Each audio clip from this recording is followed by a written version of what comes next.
Welcome to the Deconstructed Woman podcast, a podcast about breaking down barriers between women, exploring and sharing perspectives of each individual woman's experience, and discovering what we have in common and what makes us different. Hosted by Elisa Marie and Joji. Welcome back to the Deconstructed Woman podcast.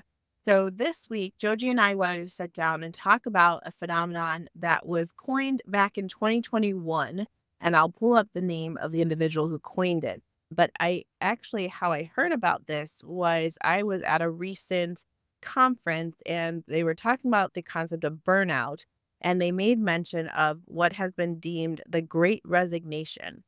So this came out of the early 2021 following the COVID-19 pandemic.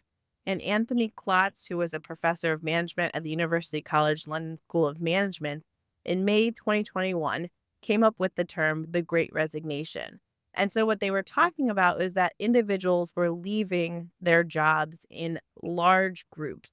So there was a couple of different groups. Some were older individuals during the pandemic decided to retire, whether that was retire early or just get out of the workforce. Other people were dissatisfied with their wages and the increase of cost of living. And some people left to just take different life choices to jump into maybe professions that they hadn't thought about or that they decided to make a change in their course of life. And so I thought that was interesting. Again, this was presented to me in the idea of burnout. But I think that there's reasons why people stay in jobs and there's reasons why people leave.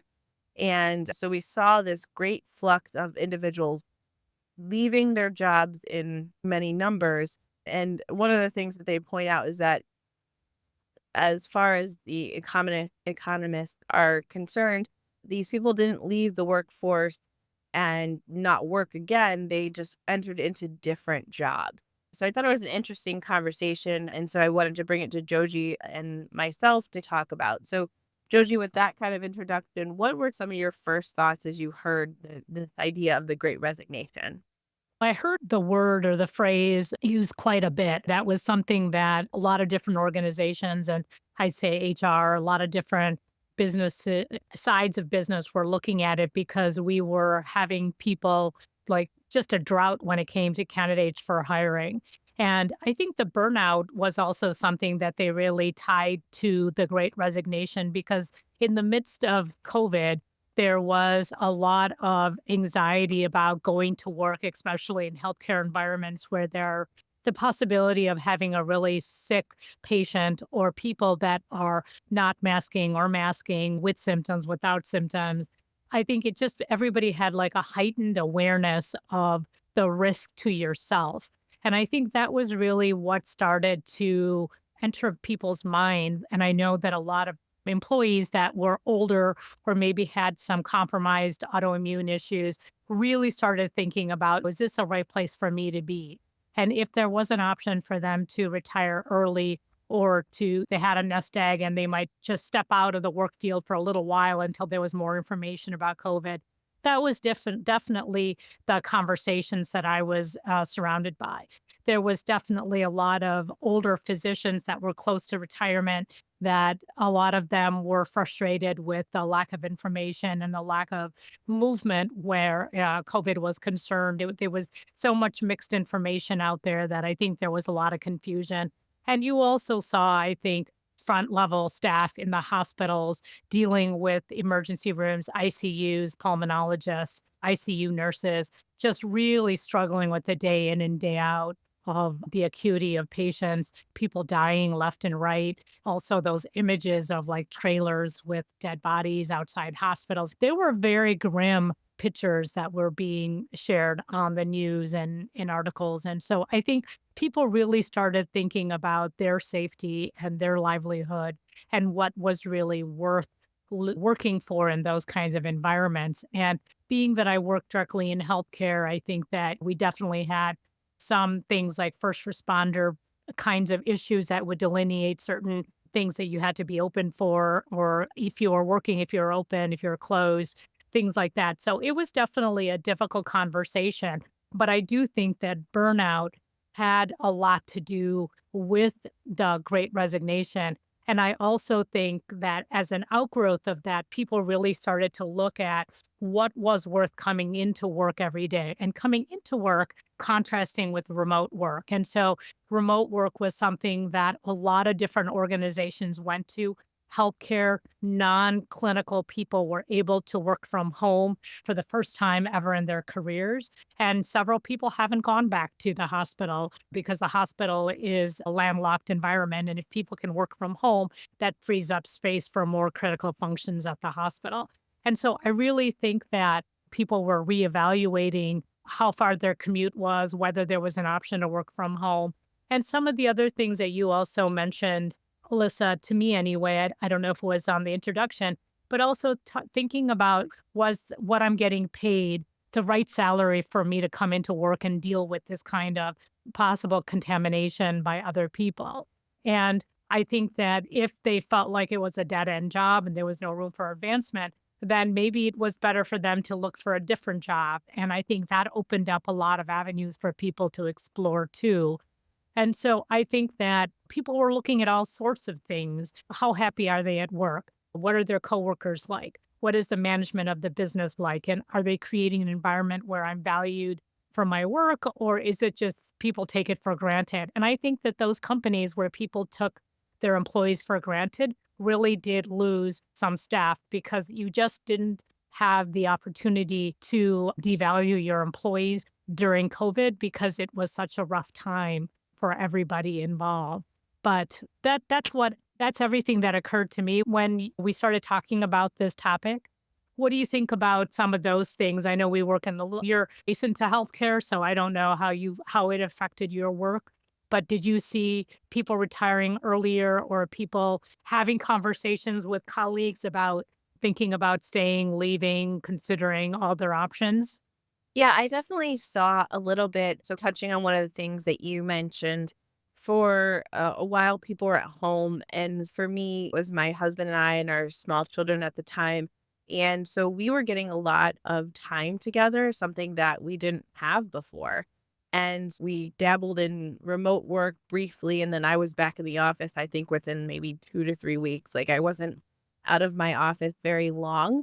And so I think that part of that, like experiencing being at home, having the ability to be with my family more, definitely, we wanted to hold on to remote work a little bit. And so initially we would be in the office maybe 2 days a week, 3 days at home, remote work. It got more challenging from time to time. And I think probably at least a month or two in, said, I'm going back to the office because it's really hard to be really productive when I have the kids running around and like really trying to get into a work mode. I know that people do it where they have a home office and separate like personal life, but I always wanted to do stuff in the house. So for me, it didn't work out. But I thought about or had that moment of what could I do so that I'd have more family time? Like, how can I create that? And so I think that there is definitely that was a branch off.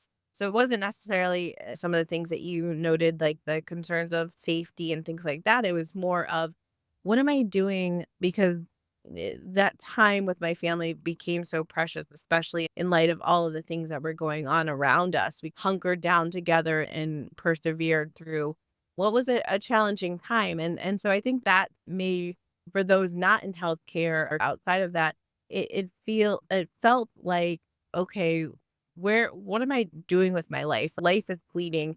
Am I in the right profession? Should I look at some other avenue? Should I be doing something else? I think all those questions ran through my mind as well as probably a lot of people. But one of the things that comes with that, if you look into a different profession or a different area, is that if you're a little bit older, you're now potentially trying to edge your way into a job where you may not have as much experience. And I think that brings its own challenges as well, because I think that a lot of people said, "Oh, okay, this isn't working. I'm going to try something else." But then they might have run into dead ends in some ways too. I was looking at different sources for this, what people were saying, but a quick Google search gives you a rundown of what it looked like, and they said that some people regretted leaving their jobs and some people were able to flourish, and so I think that's probably accurate for most people, but there's a lot that goes into it and why people leave their job. I think there could be a lot of reasons, but it definitely for me, I stayed on where I'm at and continued on and have there are certain reasons for that, but my work environment is not a hostile one. It's a very collaborative, supportive environment, and I think I have a luxury in that everybody rallied behind each other, and we really focused on how can we make sure everybody's okay. So I think that those types of environments do hold on to the staff, whereas, like you said, some of the other ones did not. And I definitely will say that in healthcare, and it also brought up vaccination. And so for us, we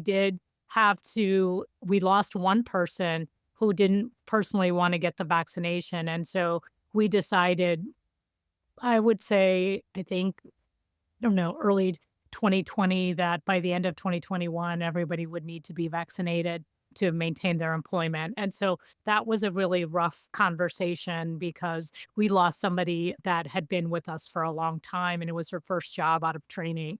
And it was a very difficult conversation. But being in healthcare, feeling are, and it's just such a mix of people because you have young employees with children that they're concerned about the safety of their children and coming to work and keeping everybody safe. And I think that we are not in the hospital. And so in the hospital mentality where it's 24/7 and everything, it's a very different atmosphere than outpatient. I think outpatient medicine, when you're working at a doctor's office, it's not, there's not this, you're not open 24/7 and you're not doing critical access to care, whether it's the emergency room or ICU. And so it's a very different rhythm. Like in the hospital, everybody who works in the hospital tends to feel like they work 24/7 and they work for a company that's constantly open because we have to be. We're open 7 days a week, 24/7. Whereas in the outpatient, it's a little bit different. You have a choice whether to come to work or not, or to work in this particular environment. And so I do feel like there were definitely physicians and staff who were thinking about their own family safety. And if they had young children or if they had vulnerable children, how does that was like a very hard line for them to cross. And so there was lots of conversations at the owner level about what are we going to require from our employees? And of course, we had staff that were all over the place. Some people who didn't want anybody that wasn't vaccinated to work with them because then they were potentially creating a vulnerability for the patients as well as for other employees. And we had some pregnancies during COVID and soon after. And so the pregnancies were also pretty heart-wrenching in terms of what do you do? And there was such a lack of information about what it could do for the fetus and things like that. And so there was a lot of stress. I will say that because I have a very operations focused job, I didn't actually work from home one day because I was in the process of pivoting and trying to figure out how do we run a business given all these things that might happen. There were all these contingency plans and trying to figure out things and just ridiculous things like where do I get masks and where do I get hand gel and where do I get sandy wipes and just just all sorts of things that we were trying to coordinate. And so I would say that I probably worked more hours during a certain period of time than ever in my career, just because there was so many unknowns and we were trying to plan for telemedicine and figure that out and how does that work and what if we don't get reimbursed? And I guess we'll just have to wait and see. And we still have to provide emergency care to patients who we don't want to come in. And we furloughed employees. We had never done that before. And that was a very emotional decision for owners because they know that employees depend on that money.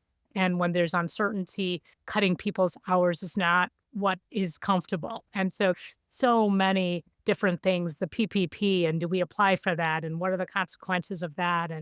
And it was just from a business standpoint, let alone an emotional standpoint, there were so many things happening. And when we lost at least one employee because of the vaccination issue, then we had to try to replace that. And then you deal with all the different changes when it came to hiring people.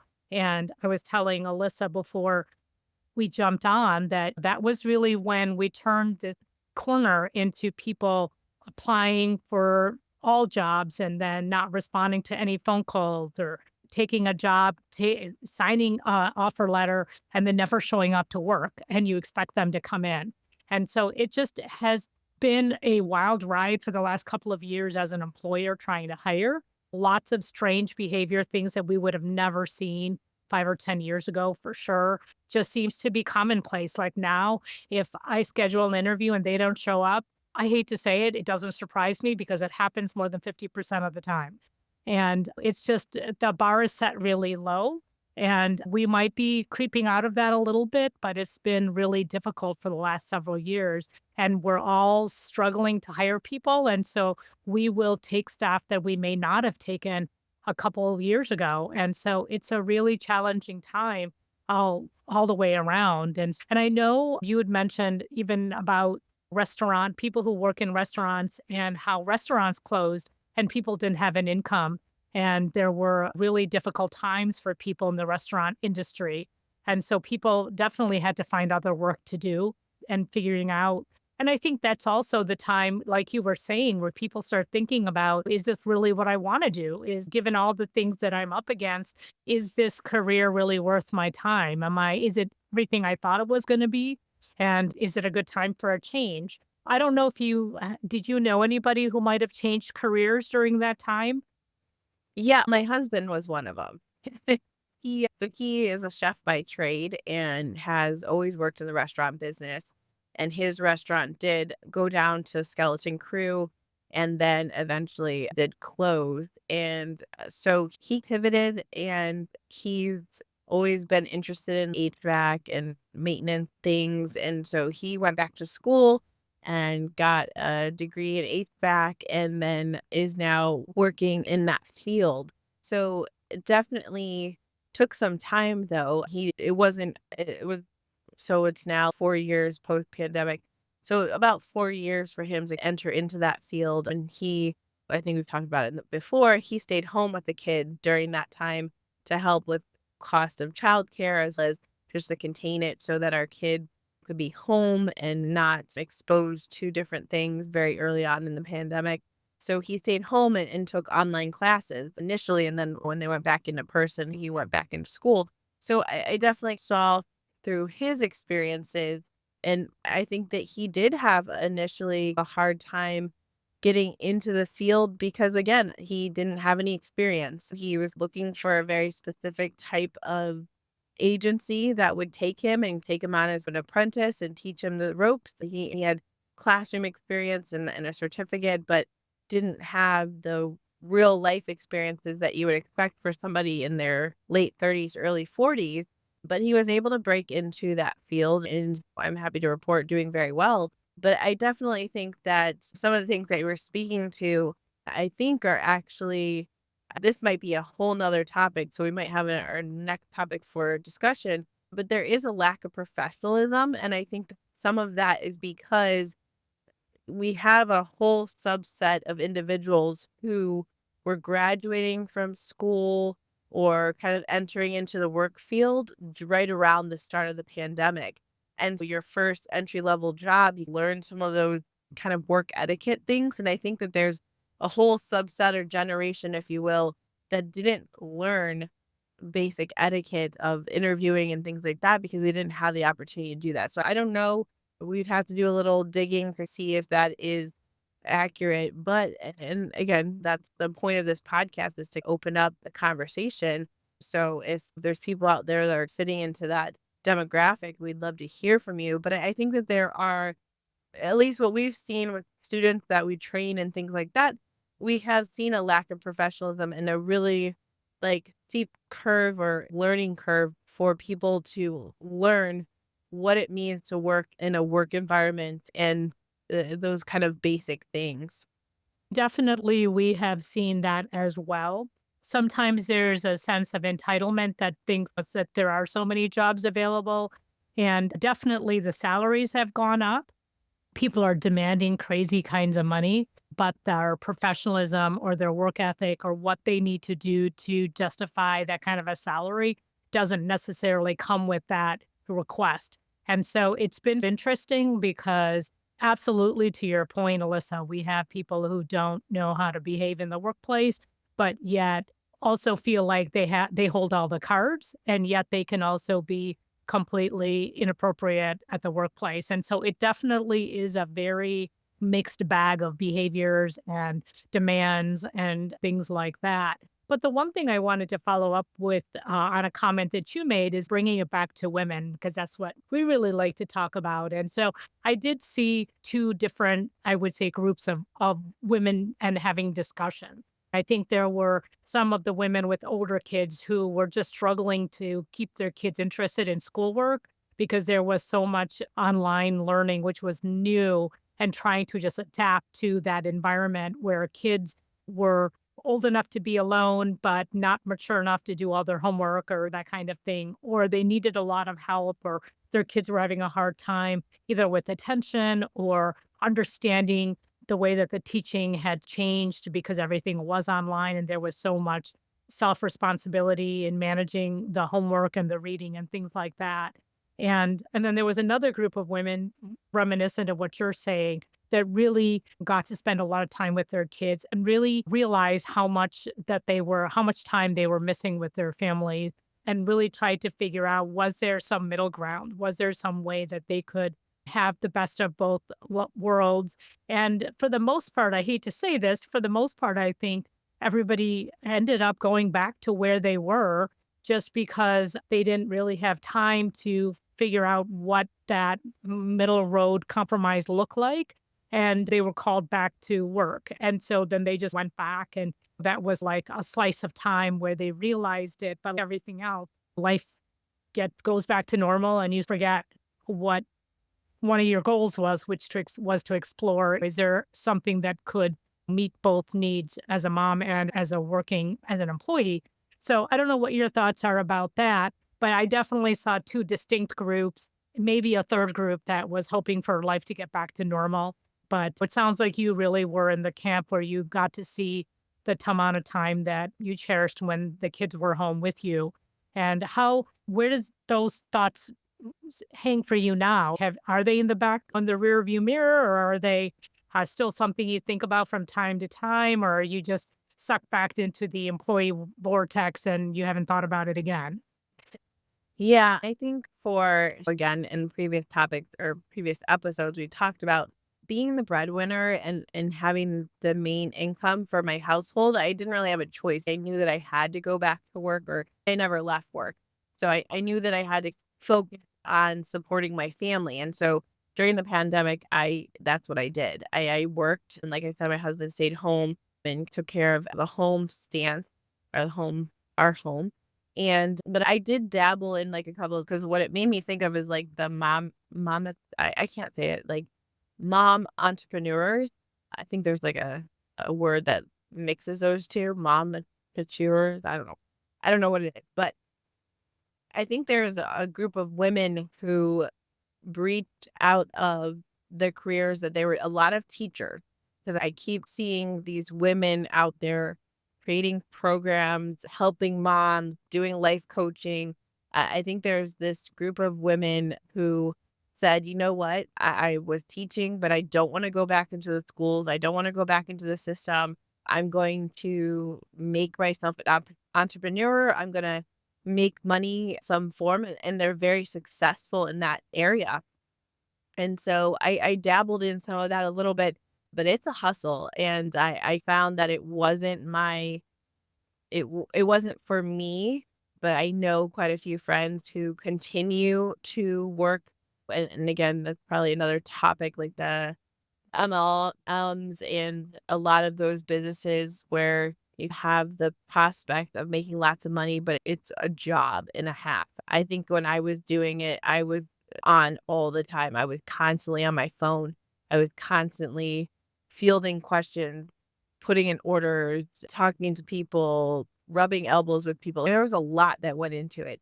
And it definitely didn't pan out the way I would have liked to. So I mean, again, I think to get back to your question and what you posed, I think that there were probably more than 2 camps, but I definitely think that the thought that for me was like, okay, could I do something else and make the same amount of money? And the answer for me was no. I needed to work in the field that I'm in. I needed to bring in the income that could support everybody. I didn't have the luxury of maybe staying at home and dabbling in that a little bit more. But I think that everyone's situation is different. So I think that there's definitely people who are very successful in being able to work from home as an entrepreneur and kind of set their own hours and still have that family time.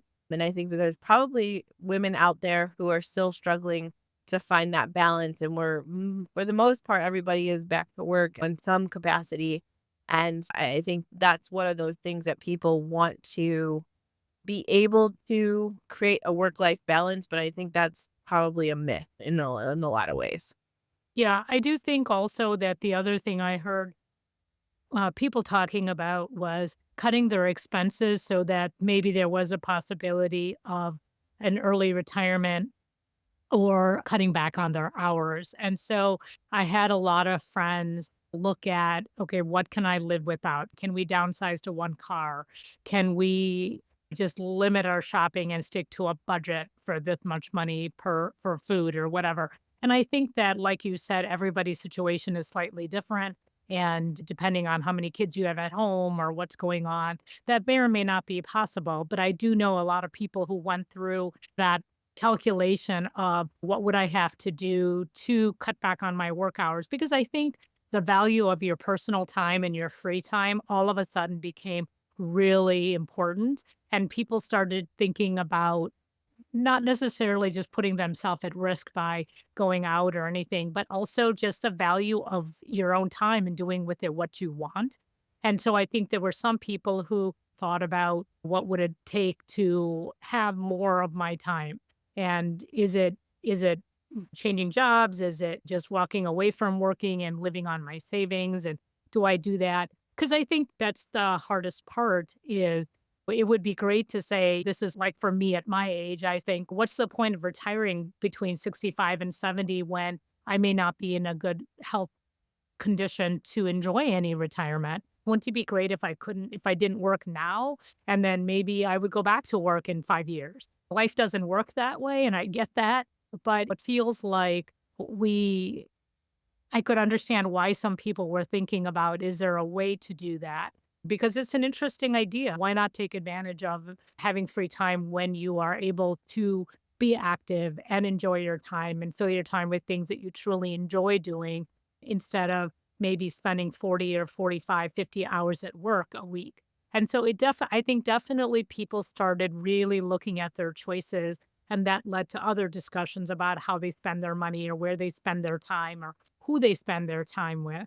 And so I do think that it was definitely the sort of the jumping off point for a lot of different discussions about just life and is it value add and are they going to regret the choices they make if they don't really look at it carefully. So yeah, I know that we've gone around a lot of different topics, but in terms of what we intended to talk about, do you feel like we've covered what we need to, or do you have any final thoughts? No, I think we've covered it. I think that again, this is about what was termed the Great Resignation, but I think that this is a jumping off point for those of you who this touched in some way. I think that there's a lot of avenues that this can go, and it's something to think about and explore for yourself of where you're at and what do you want to do next. Yeah. And as always, we would love to hear from you if you enjoyed this conversation or you've had a work experience that could feed some information into the concept of the Great Resignation. We'd love to hear from you. Please feel free to reach out to us through the podcast or through the deconstructedwoman@gmail.com or through our Facebook podcast page and community. We get messages from all those different avenues, and we'd love to hear from you. And for Alyssa Murray and Joji, thank you for listening and reach out and keep supporting us. Thanks so much. Bye bye.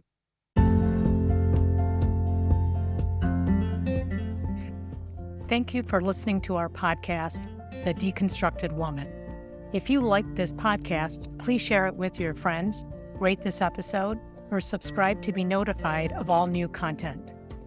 We want to hear from you, our listener. Do you have thoughts on the discussions we're having? Want to share topic suggestions? Or want to join us for a topic that you're passionate about? Contact us at our email address, thedeconstructedwoman@gmail.com.